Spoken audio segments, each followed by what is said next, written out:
In 1967, Kathrine Switzer made history by becoming the first woman to officially register and run the Boston Marathon. She did so despite the efforts of the race director to physically remove her from the course because she was a woman. Kathrine finished that race and would later go on to win the New York City Marathon, which she accomplished in 1974. Kathrine is not only an iconic athlete, but she has become a crusader for women's sports.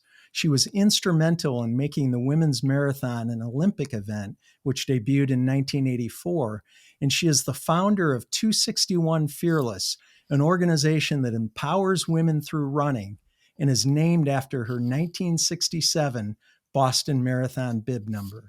Kathrine is a journalist and TV commentator and the author of several books, including Running and Walking for Women Over 40 and her memoir, Marathon Woman.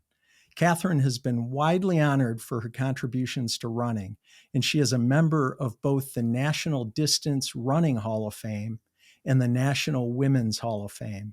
Welcome, Kathrine, and thanks for joining us on Life Excellence. Thank you, Brian. It's so great to be here, and thank you for all those kind words. So nice. It's wonderful to have you. Kathrine, April 1967 was a day that not only changed the trajectory of your life, but became the catalyst for a social revolution around women's running. But it didn't start out that way, and I don't think anyone could have predicted the impact your running that year would have on the world. What caused you to compete in the Boston Marathon, a race that from its origin in 1896 was historically a men's-only race? My coach, actually. First of all, I grew up with a dad and a mom who were very, very motivational, and a dad especially who said I should run a mile a day and I could make the field hockey team in my high school. And I think what he saw was an insecure kid, who needed something to have a little victory with. And he knew I could run. And so a mile a day seemed enormous to me, but I went out and I did it every day. And I got this enormous sense of empowerment. So when I ever heard about a challenge, I never backed away from it because I thought I could do anything. I mean, I really felt like Superwoman all the time. It was a great way for a kid to grow up, believe me. And I pass that message on to every adult I know to influence their kids, to give them that sense of empowerment, and any kid on the street even, just because, opportunity is everything. But anyway, I think it was at Syracuse University where I kind of got adopted by the volunteer coach on the men's cross country team. He was a really old guy. He was 50 and a retired marathoner. and he used to regale me with stories of the days of old, of Clarence DeMar and Tarzan Brown and all these great heroic athletes. And I got tired of hearing them one night and said, why don't we just quit talking about it and run the darn Boston Marathon? And he said, a woman can't possibly do it. And I said, what do you mean? And he said, women are too weak and too fragile. I mean, that's all I needed to hear. I said, I don't think so. And we argued vehemently. And finally he said, all right, I'll tell you what, if you show me in practice that you can do the distance, which he said, I know you can't possibly do it. A woman can't possibly do it. I'll be the first person to take you to Boston. So my goal was to prove to him that I could do it. And I mean, I had no doubt. I mean, if I started with 1 mile and I could get to 10 miles, why couldn't I get from 10 to 20 and 20 to 26? We actually did run the full distance in practice. And it's a great story because when we finished our 26 miles, I was so excited. He was so excited. Okay. But I'm not sure, I'm not sure we did the full distance. So let's just run another, 5 miles. And he said, what? You can run another 5? And I said, sure. So we ran 31 miles that day. And at the end of the workout, he passed out. And when he came to, he said, and this is really apocryphal, he said, women have hidden potential in endurance and stamina. And, it was something that suddenly it just clicked for both of us, that the guys on the cross country team would never go out and run with us when it got longer than like 12 or 13 miles. They thought we were crazy people. But that's when I started keeping up with them. I couldn't outrun them in speed, but I could outdistance them. And suddenly I began to realize, women do have this, this hidden resource. And of course, now we know that that probably is changing the face of our sport more than anything else, which is really amazing. So sorry, it was a long story, but an important one, because it tells you that really I went to the Boston Marathon, not for political reasons, but because I was a runner and I felt I deserved to be there. And there was nothing about women being not allowed. The rule book didn't say it was men only, and there was nothing about gender on the entry form. So, why not? And I had to pay my $2 entry fee like anybody else. I imagine, in the way you explained it, sounds like just about anybody thinking about running a marathon, preparing to run a marathon, wondering if they have the endurance to run a marathon if they haven't done that before. But in the case of you running Boston, there was the issue of women hadn't done that before. And I was thinking about it, and I imagine there were a lot of questions afterwards, and we'll get into the controversy and the details of the race itself. But I imagine there were a lot of questions about how you were able to even register for the race. You said you paid your $2, but you had to complete an entry form. And I think you even had to submit a pre-race physical. It seems like somewhere along the line, somebody would have noticed that an applicant named Kathrine had registered for the race, didn't they? Yeah, well, of course, that's the other thing. I mean, these stories can go on and on, and you can't make them up. Two of them. First of all, I was not the first woman to actually run the Boston Marathon. A woman had run the year before, unregistered, jumped out of the bushes and ran really quite well. And of course, it's funny how, you sometimes think you're the only one. And I thought that she and I were the only ones, when in fact, if you go back in history, there were about 6 women who had run a marathon, and some of them really, really pretty good. I mean, I'm thinking of, a woman in New Zealand, who actually had run a 3:14 marathon, so a world record at the time, and they had run, with their clubs. But what I did is, my dad misspelled my name on my birth certificate, and he left out the E of the Kathrine, so my name was always misspelled. And when I started writing journalism, because I was at Syracuse University to study journalism, and well before that in high school, I began signing my name KV Switzer, because I thought it was, one, stopped my name from being misspelled, which really annoyed me. And also KV Switzer was kind of cool. It's like J.D. Salinger or E.E. Cummings. And that's how they sign their names. So, I was doing what I thought was a writerly thing. And when I signed the entry form KV Switzer, they thought it was from a guy. That's it, and that's just the short thing. I wasn't trying to defraud anybody. But to tell you the truth, Brian, I didn't exactly go to Boston Marathon and say, hello, I'm here, I'm a girl, look at me. I wanted to be a runner. I just wanted to run. And the guys were wonderful to me. All the guys in the race were terrific.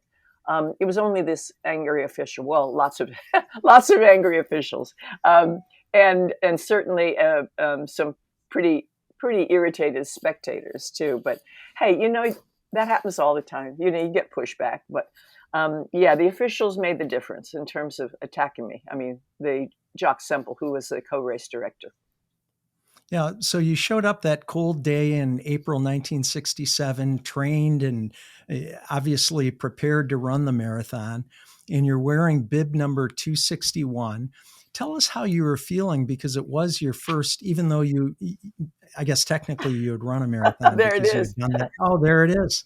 Oh my goodness. Was that's the actual bib from the marathon? No, it's actually a fake. I can't lie. It's beat up enough to look like the real one. Well, it was beat up even that day.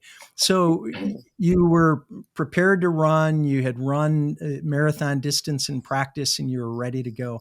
Tell us how you were feeling before the start, and then describe the chaos that ensued within the first few miles of that 26.2 mile race. Well, you got to understand, it was the worst weather conditions in the history of the Boston Marathon ever until 2018.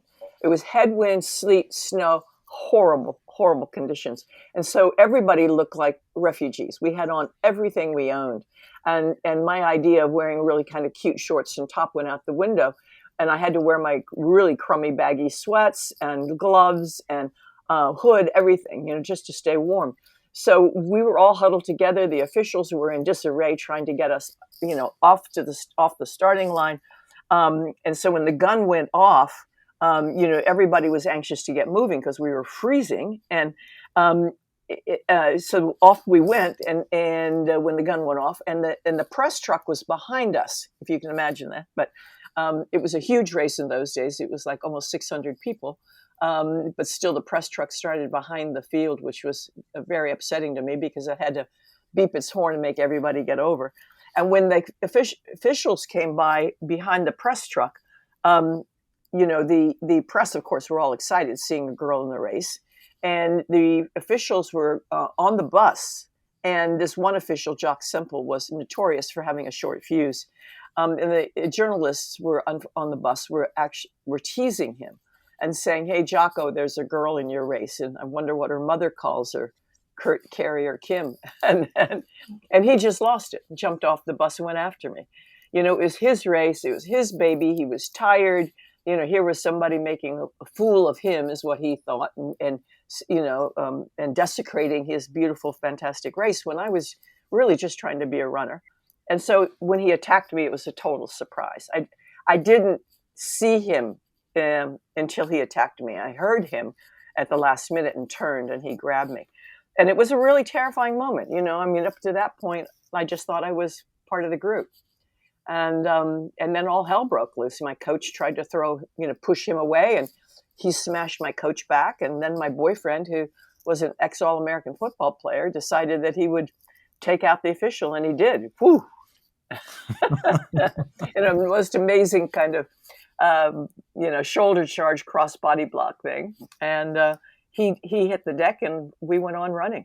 So what was going through your mind as that happened? I mean, today, if that happened, who knows what people would think, but what did you think happened as he was approaching you? And obviously he told you to get off the course. I don't know if you knew who he was, or tell us about that. Well, I didn't know who he was, but my coach did, because my coach had run with him. I mean, they were all running buddies. And I remember my coach screaming, "Leave her alone, Jock. She's okay. I've trained her. Leave her alone."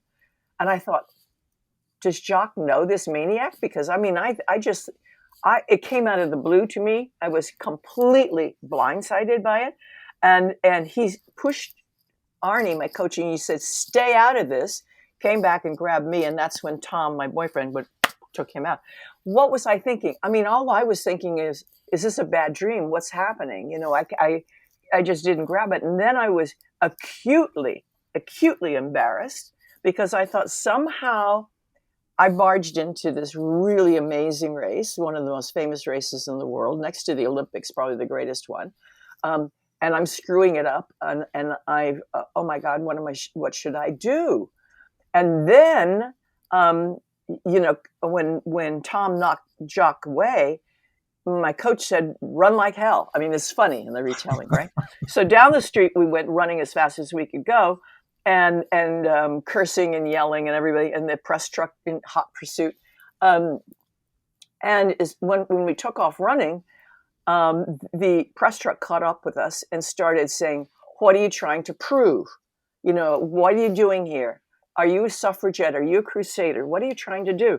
And they got really, really obnoxious. And it occurred to me that they really, really wanted me out of this race and really didn't want me to finish. And I thought, well, I know I can finish. And are you really going to finish? This is just a joke, right? That was the accusation. And I finally, there's no place to go because I'm running and they're alongside of me. So I just put my head down and just didn't say anything. And now finally they drifted away because we weren't saying anything, and they drifted up to the front. And that's when I turned to my coach and I said, it was really a very defining moment in my life, not getting attacked, but this moment when I said, I'm going to finish this race on my hands and my knees if I have to. And I said, everybody wants me to drop out. They expect me to drop out. That I said, this is what happens to women all the time. They get told they can't do anything, and then they get abused for trying. And of course, then they drop out. And everybody says, see, women are always barging into places where they're not wanted and they can't do it anyway. And I said, I know I can do it. He said, okay, let's just get it together, slow down, make it happen. So, it was funny how time goes on, though. I mean, the marathon is a very long race, and I don't know if you've ever run one, but when you get to mile 21 and 22, which is where Heartbreak Hill is, you're on fumes, really. and and at that point, all of the anger, sadness, everything goes away from you. And I suddenly realized that it wasn't even Jacques Semple's fault for attacking me. He was just a product of his time. That's the way a lot of people thought. And so I can't blame him for protecting his race, but what I can do is try to convince him otherwise. And then I thought, well, how can I do that? And I said, well, other women would run if they weren't afraid.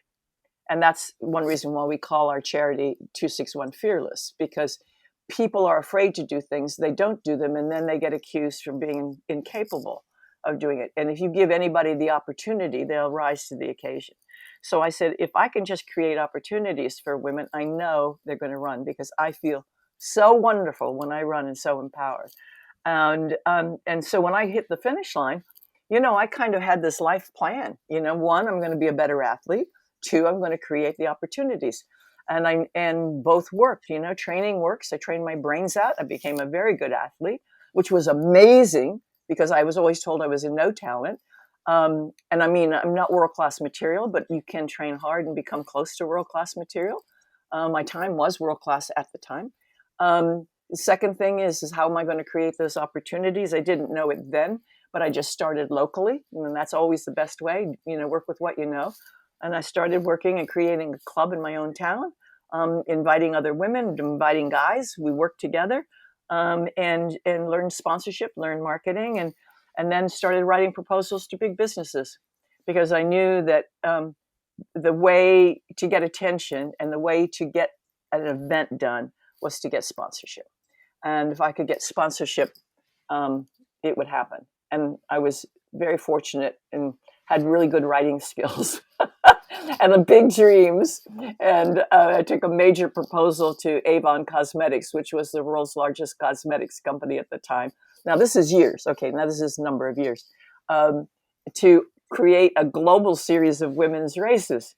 And that they would get incredibly good publicity, because there's nothing wrong with women's running. And Title IX was just been passed. And they said, well, this is a good thing. And it was a relatively cheap promotion for them. And it was an astronomical amount of money for running. And we wound up eventually doing 400 races in 27 countries for over 1 million women. And the data and statistics from those events were compiled. We compiled them and presented them to the International Olympic Committee, and got the women's marathon into the Olympic Games in 1984.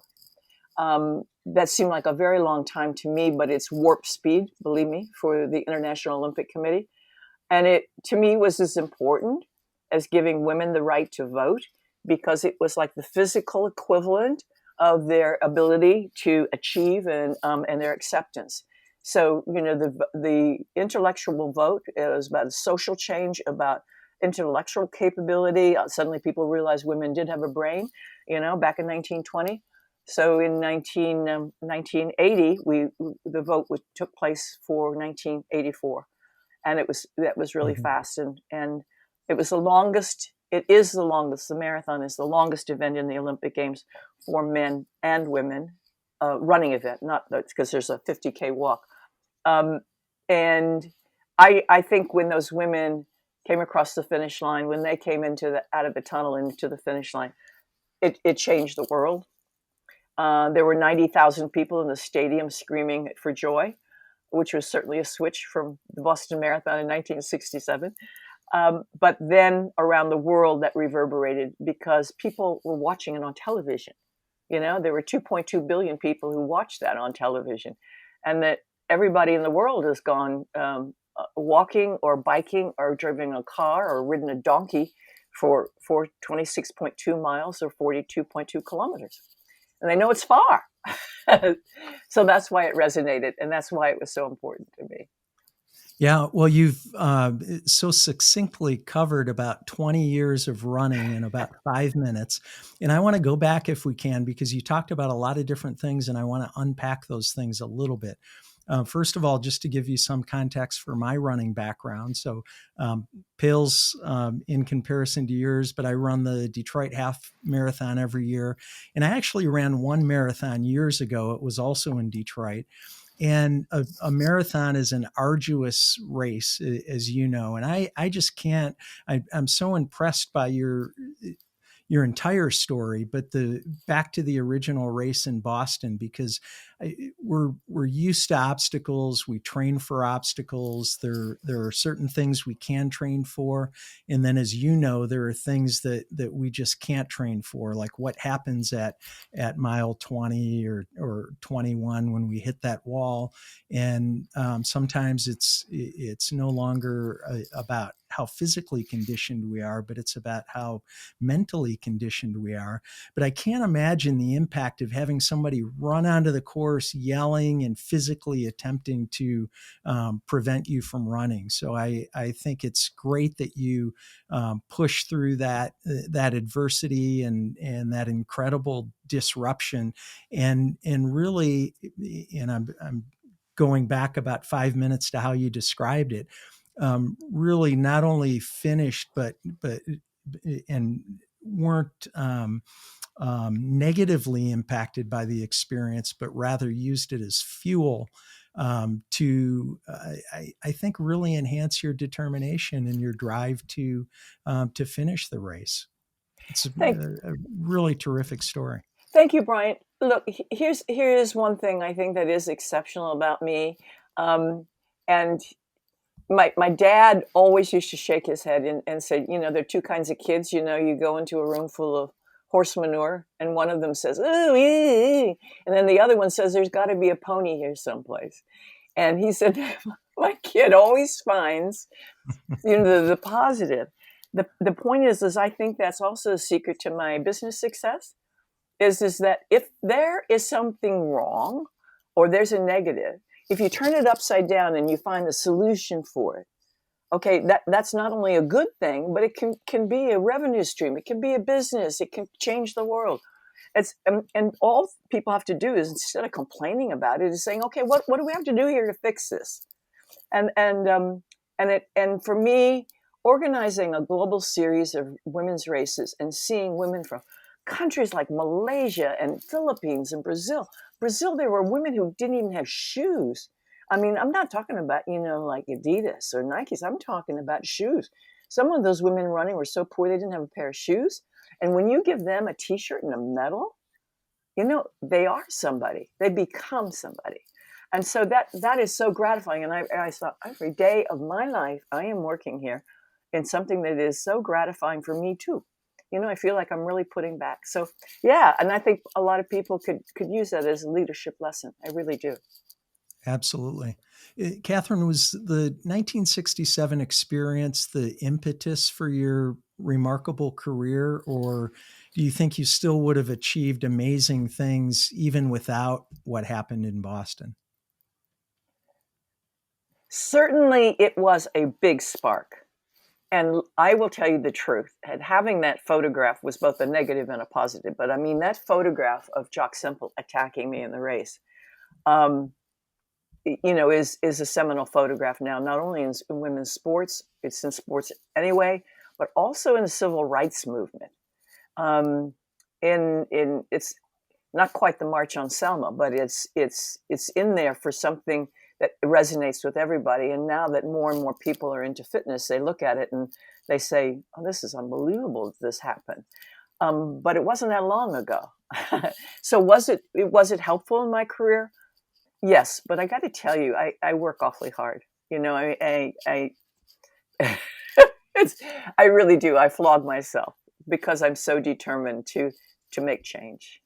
Well, And and people I'm not deserve it. I'm not suggesting at all that that everything sort of unfolded and opportunities came your way because of that. But I love it. It really is something to to go back to for a reason why. We talk a lot about reason why in goal setting, in business strategy. What's the reason why? Because with a goal, if you don't have a strong reason why, then you shouldn't be surprised when you're not doing what it takes to accomplish that goal. And you're right. It takes both. It takes that strong reason why, so that when things aren't going the way you want them to go, you can really dig deep and reach into that fortitude and determination. But it also takes the hard work that you mentioned, and you've certainly done that in a number of areas. And we're going to talk about some of them. One thing I think the event at Boston certainly did was inspire you to create opportunities for other women in running. Was that something that you thought about, probably not during the race, but immediately after the race, or did that come later on? Tell us how that developed, this notion that, hey, you would really you really were a pioneer in a sense, even though you weren't even the first person to run the Boston Marathon. You were the first person to register and complete it. How did that translate into recognizing that you had the opportunity to use that as a way to open the doors for other women in sports? It didn't occur to me right away how, when I crossed that finish line, how I was going to make it happen. I just knew that I needed to do that. I needed to create somehow opportunities to help other women, because it almost up to Heartbreak Hill. Okay. First of all, I murdered Jock Semple every way a person could be murdered. And then when I got to Heartbreak Hill and all the emotions were gone, I just had to let it go. And I suddenly said, I'm, going to forgive him because he doesn't know any better. Then in terms of the women, then I started getting mad at women again. And I said, what is wrong with them? Why aren't they here? Why are they giving me a hard time? They don't get it. And then it was dong.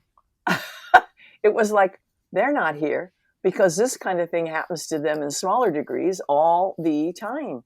And they're afraid. They're not going to have the courage to believe in themselves to run 26 miles or to step into an all-male domain like this. How in the world are they ever going to take that leap? And, then it all started coming down. Oh, my God, it's why women aren't getting admitted into medical school or law school. And I thought, boy, I don't know how I'm going to change this. But maybe one-on-one I can change other women and just bring them along into running. But my first concern, believe it or not, this is going to make you laugh, is that when I finished the race, I finished in 4 hours and 20 minutes. And I was okay with that. I wasn't happy because I knew I could run faster, but my coach said, the priority now is finishing. So let's slow down, let's keep it together. And the weather conditions were very bad. So in 4 hours and 20 minutes, in 4 hours, 20 minutes in 1967 was considered a jogging time. And so I'm embarrassed to say that because, it's a really perfectly legitimate good time. Plenty of people listening right now would be pleased to run 4 hours and 20 minutes. But anyway, then it was a jogging time. And the next day, in fact, Jock Semple called a press conference. I was back at the university. I had class the next day, so I was back at the university. But I read in the paper, he called a press conference and he was complaining about women and da-da-da. And he said, and besides that 4 hours and 20 minutes, I could have walked it that fast. Well, that made me so angry because now he not only was criticizing me, but he was humiliating me. So I said, okay, the first thing is let's become a better athlete. So I started training and I trained really hard. I got to tell you, Brian, I put in some hard yakker. I mean, up to 100 miles a week, double workouts, 5 in the morning, again at 8 o'clock at night, full-time job on the weekend, trying to get my husband through grad school. Oh my gosh, all these things. But every marathon got faster and faster. And then finally, when I ran a 2-hour, 51-minute marathon in 1974, I was 75 rather, sorry, 1975 at Boston, which would have won the Boston Marathon every year previously. I didn't win. I got beaten by a world record. I said, okay, that's the 6th fastest time in the world and 3rd in the US. And finally, Jock Semple and I became very, very good friends. I had forgiven him all along, okay? But finally he came around, and I think he figured even if Kathrine Switzer could improve her time like that. But then my attention began becoming more of an activist, because by that time other women were running.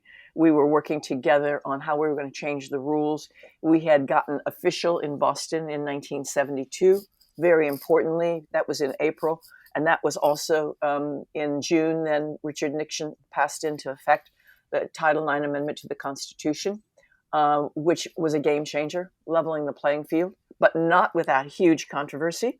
I think you will remember how many American football coaches went ballistic over, giving women equal sports opportunities, as if it's going to detract from their precious football teams. Don't get me started. Anyway. I already did. Yeah, you did. You got me going here. Anyway, that's okay. I mean, I believe men should have totally had their sports space as well, but there's room on the planet for all of us. Anyway, as we now see, okay. So I decided again, excuse me so much, that that sponsorship was going to be the way.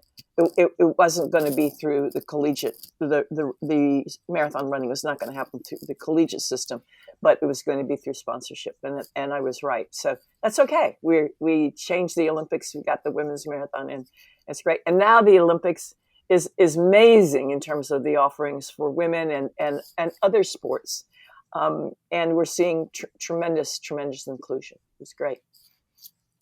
You mentioned the improvement in your marathon time, and you went through that pretty quickly and sort of almost glossed over it. And so I want to hit on that for a minute, because it's nothing short of remarkable, that level of improvement. And I know one of the lessons that you learned through your own running, Kathrine, was that we all have more ability than we give ourselves credit for. You've written about that.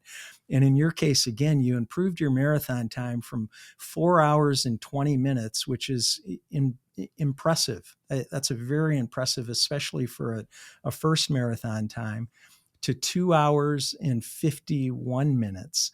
And that is really, truly remarkable. I think my marathon time was just under 4.5 hours, 4:28 or something. And I'm pretty sure that I will not ever finish a marathon in less than 3 hours. And so that kind of improvement is really terrific. Tell us what it took to make that kind of improvement. And I want to expand it and make it more general for our audience, for our listeners and viewers. What wisdom can you share that will help our audience to make improvements like that, not just in running, but in any area of our lives?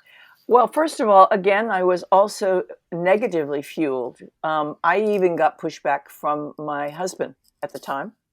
He's an ex for a reason, which was, you're not really an athlete, but you're a really good plodder. And I thought, okay, well, training works though. I knew that training worked.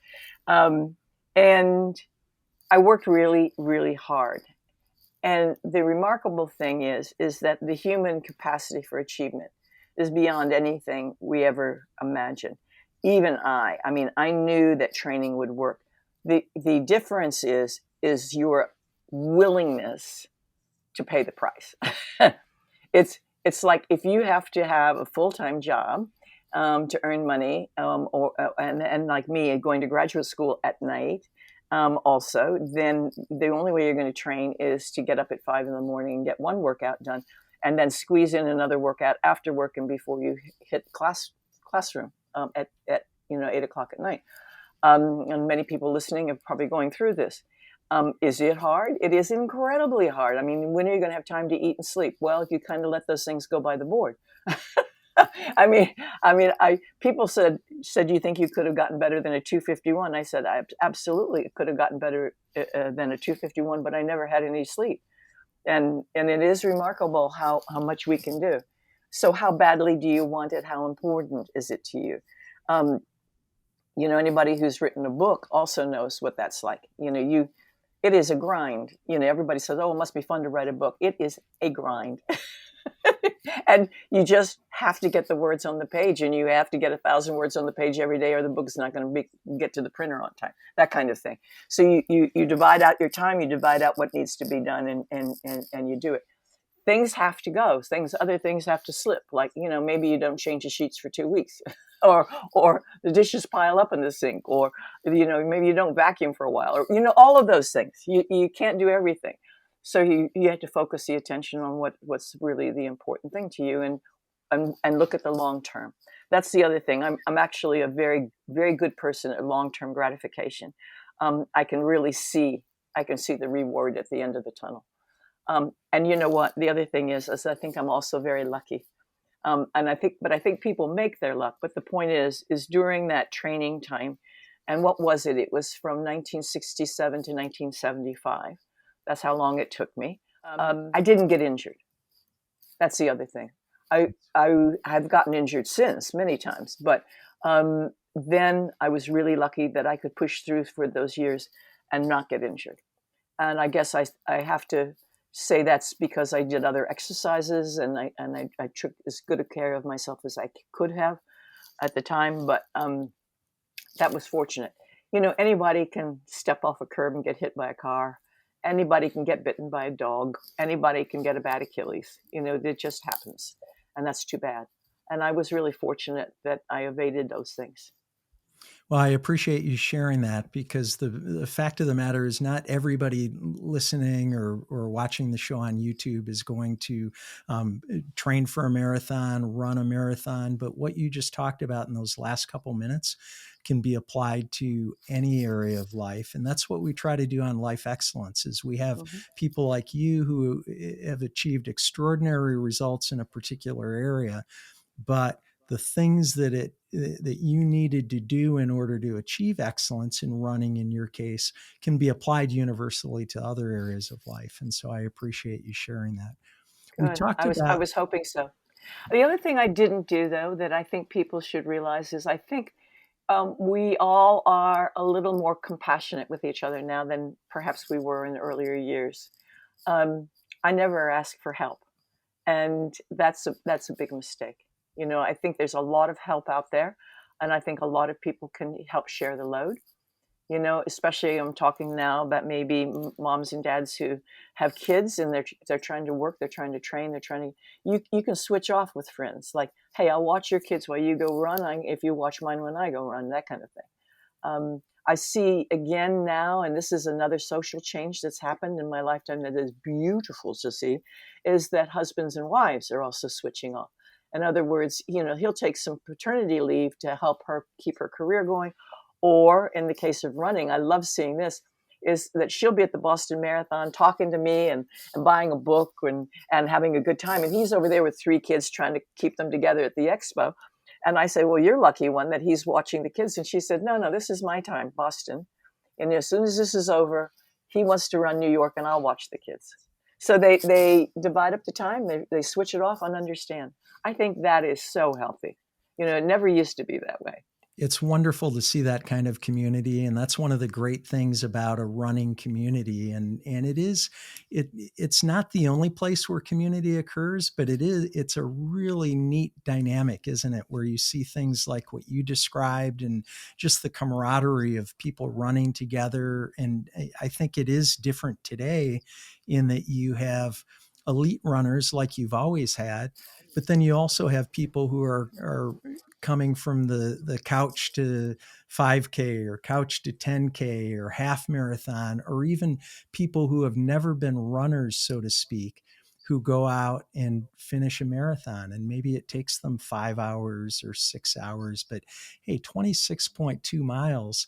A 26.2 mile walk is a long walk, right? So if you're scooting along any faster than at a walking pace, but even that's remarkable. And what you see, as you know, Kathrine, out on the course is camaraderie. So with the fastest runners and the slowest runners and everybody in between. They're advocates for each other. They're cheering each other on. And it's just a wonderful, wonderful environment. I wish it could be replicated in other places, and it probably is. And I'm not familiar with lots of places where that probably gets replicated, but it's a great dynamic when you see it. Well, two things about that. First of all, I told that story about trading off, not just in terms of running, but in terms of the fact that we can do that in our other lives. And in fact, my husband is a retired academic, and often the husband and the wife were both academics, and they would take a job together. So they divide the job in half. And the university would allow that, which I think is extremely healthy. That you can be creative if you propose these things to people. Maybe that hasn't occurred to them, that they'd be shocked to hear something like that. But think about, why can't we share this position? Why can't we do it this way? The other thing I wanted to say about the running model, which is really amazing, was it happened to me in 2017. Maybe you'll recall, in the New York City Marathon. A terrorist drove into cyclists and runners on the West Side Highway and killed a number of people.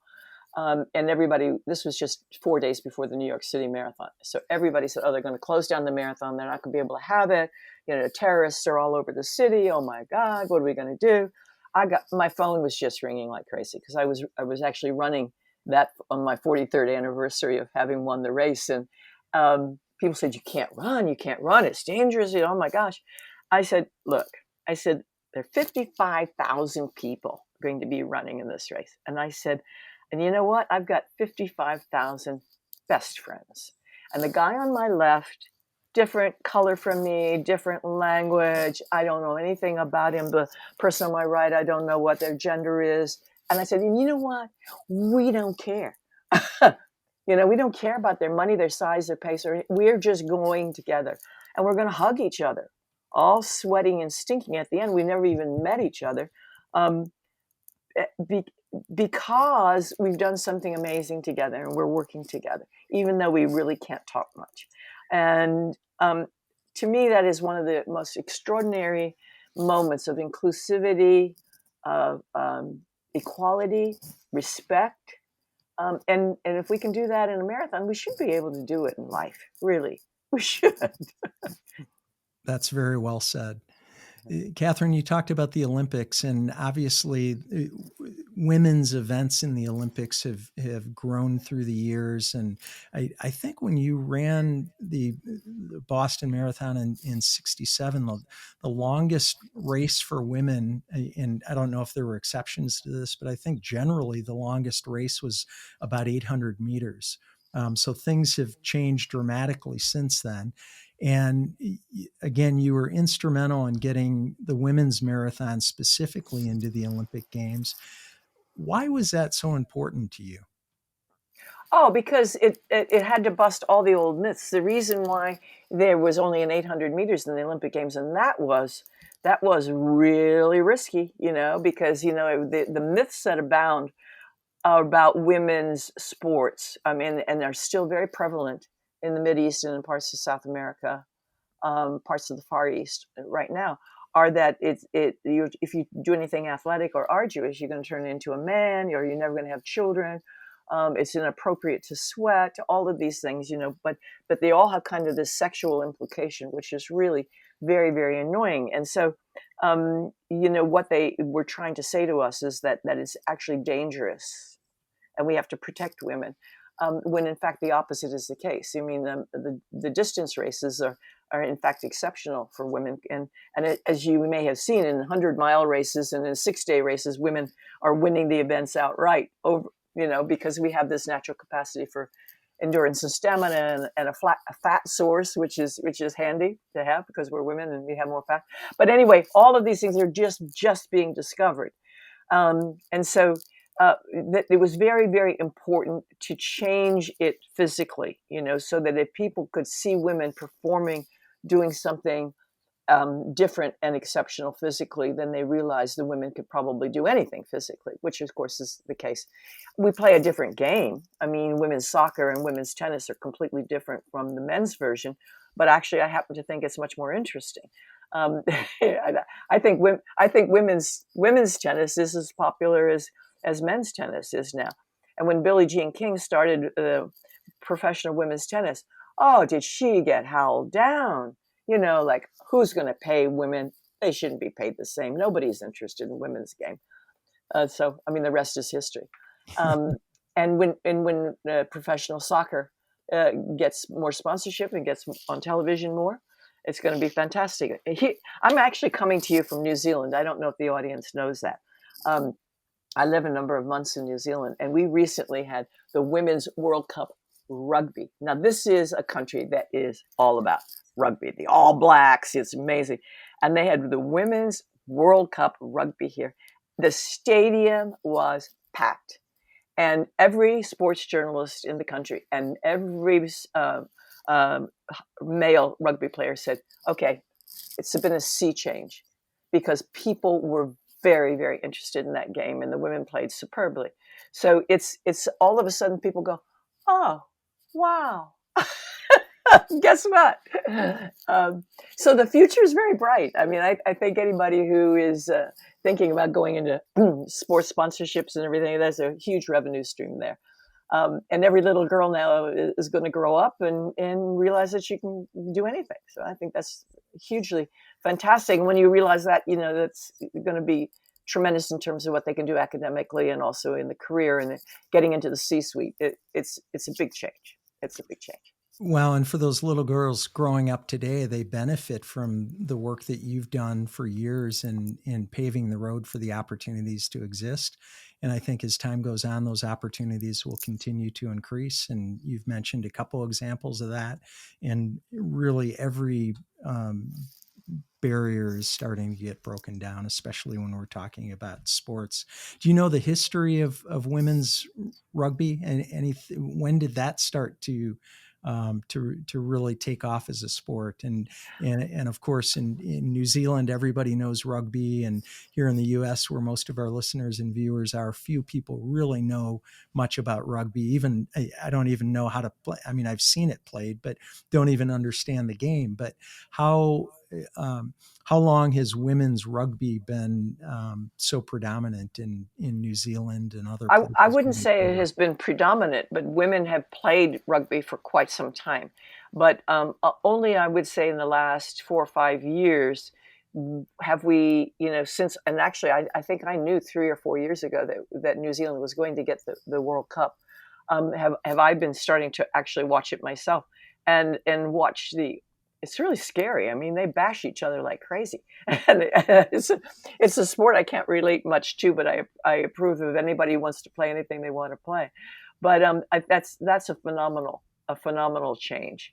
And I don't know what's going to happen on the American football side. You know, what's going to look like. What I do see changing in a big way is women's soccer, which I think is a fantastic sport for everybody, male or female. I'm not sure I kind of approve of football because everybody is killing everybody. And for that matter, male rugby is all about bashing, where women's is more about speed and passing. Sort of the same thing with soccer. Hey, but you know what? We're going to run out of time, and there's something I want to talk about real quickly, okay? Sure. Because a lot of your people listening, everybody actually, is nervous about aging. And what I would love to say is one of the happiest, probably the happiest day of my life was April 17th, 2017, which is when I ran the Boston Marathon again on my 50th anniversary. And I was the first woman to run a marathon 50 years after her first one. And that it just shows, it doesn't make me wonderful. It just shows how few women ran 50 years ago. And it was amazing. I trained up for this event. I trained hard, and I only ran 24 minutes slower than I ran when I was 20. And I think I would have been close to my time, actually, if I had paid attention. I mean, I did 8 interviews and I hugged every kid and stopped 13 times and did Facebook Live and all that kind of stuff all the way along the route.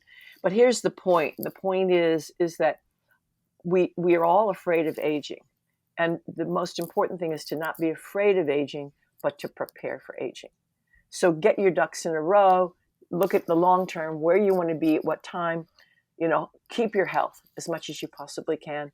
But never believe that you can't do something or start something also when you're older. I've started many, many people, women especially, to take their first running and walking steps, like when they're in their 60s and 70s, and they always improve because the human body always wants to improve. So I just would love to give that moment of encouragement to people and let them know that aging is really not too bad. I really appreciate you sharing that, and you are certainly, you give us all hope for aging and for possibility as we age, and not just physically, by the way, because you continue to do great things in the world.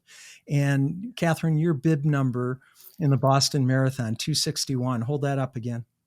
Yes, but what I'm going to say is this bib number has become this bib number.